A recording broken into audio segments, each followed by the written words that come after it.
Magandang araw po sa ating lahat. Ako po si Jerry Facun, ang Market Development Agronomist po ng Bayer. So kung maalala po ninyo, nag-post po ang Bayer Facebook page na kung saan nagpalaro po tayo ng tinatawag nating Guess the Yield Challenge. So meron po tayong in-establish na demo site po ng ating rekta hektarya at yun po yung pinakula natin kung ilan po yung maaani natin sa isang hektarya. At ngayon po, i-reveal po natin kung ilan po yung ating naani sa ating rekta hektarya doon po sa 1 hectare na area. Okay? So dito rin po, pag-uusapan din po natin paano ba natin nakuha yung actual na ani. At the same time, ano ba yung rekta hektarya na binabanggit po natin.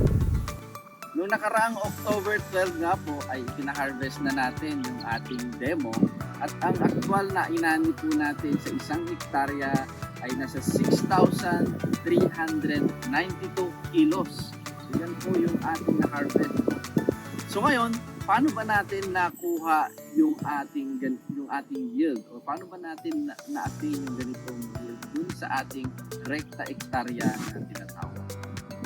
Ang rekta hektarya po ay isang mechanized direct seeded rice system na binuo po ng Bayer para po ma-address yung mga pain points ng ating mga farmers. So sinabi natin mechanized direct seeded rice system, so gumamit po tayo dito ng machine o makina para po isabog yung ating binhi. At ang binhi po na ginamit natin ay Arise Hybrids. And then kasama din po dito yung ating tailored solution na tinatawag, which is nakafocus tayo dun sa ating weed management o yung ating mga design. And kasama din po dyan yung ating crop advisor. So dito po sa sistema na to, gusto po natin na ma-ensure na from 0 to 40 days ay magkaroon po tayo ng magandang crop establishment, at the same time magkaroon din tayo ng magandang weed management.